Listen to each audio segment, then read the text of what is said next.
లా లా లా లా లా లా లా లా లా లా లా లా ప ప ప ప ప ప ప ప ప ప ప ప.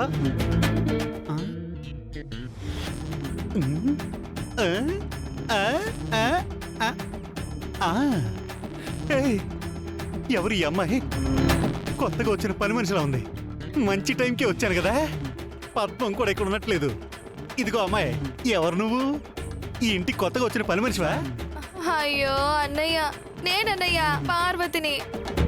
చవరకా, నువ్వు పార్వతి ఏంటి? పార్వతి అంటే ఆ హోదా, ఆ టీవీ, ఆ హోందాతనం. బే నువ్వు పార్వతి ఏంటమ్మా? కానే కాదంతే. అయ్యో నేనేనన్నయ్య, సరిగ్గా చూడండి. చెల్లెమ్మా, ఏంటమ్మా నీకు ఈ పరిస్థితి వచ్చింది? విధి ఆడిన వింత నాటకంలో బలి పశువునయ్యానన్నయ్య, బలి పశువునయ్యాను. అమ్మా, ఇలా తిరిగ్గా తర్వాత ఎడితే గాని నాకు ఆకలి మండిపోతుంది. వచ్చి టిఫిన్ పెట్టు. టిఫినా? ఈ వంటలవి నాకు వచ్చి చావే. ఇప్పుడు ఎలా మేనేజ్ చేయాలరా దేవుడా?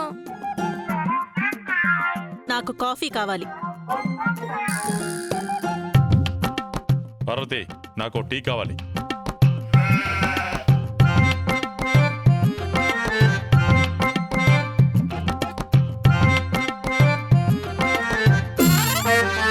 చిన్నత్తయ్యని చూస్తుంటే జాలేస్తుంది ఆద్య. కానీ తప్పదు శ్రీను. స్కూల్ పిల్లలకి భయం చెప్పాలంటే బెత్తంతో కొడితే చాలు. కానీ పిన్ని మారాలంటే ఈ మాత్రం ఒళ్ళొంచాలి. తను మనిషిలా మారి అందరితో కలిసిపోయి డబ్బు మీద వ్యామోహం తగ్గించుకొని సంతోషంగా ఉండాలనే కదా ఇదంతా నానమ్మ చేశారు. చూద్దాం, ఇలాగైనా సరే పిన్నిలో మార్పు వస్తుందేమో. ఏంటది అలా చూస్తున్నావు? నీకేం కావాలి? మంచినీళ్ళ, కాఫీయా, టీయా? పర్లేదు పిన్ని, పర్లేదు. వాళ్ళు అడిగింది చేసి పెట్టు.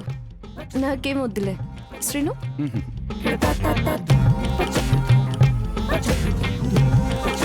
పార్వతి, పనేమైనా కష్టంగా ఉంటే చెప్పు, నేను కూడా సాయం చేస్తాను. వద్దక్క వద్దు. నువ్వు ఈ మాట అన్నావుగా, నాకు అదే చాలు. మళ్ళీ అత్తయ్య చూసారంటే మొదటి నుంచి మొదలు పెట్టమంటుంది.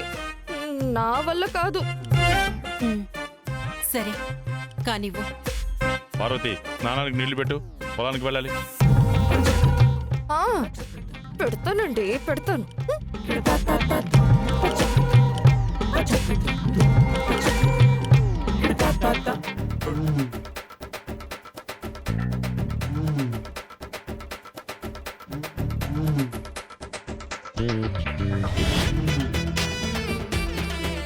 అబ్బా, సమయానికి నీళ్లు కూడా లేవే. మోటార్ కాలిపోయింది పార్వతి, నీళ్లు రావు.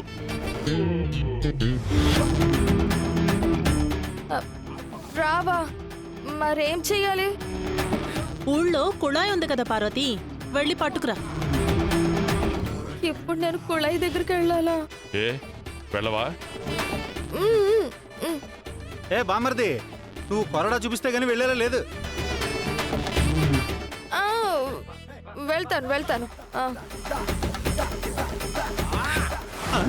అరే ఏది? నీ కొరడా దెబ్బలు బాగా పనిచేస్తున్నాయి బామ్మర్ది. బిందితో పాటు అవుట్.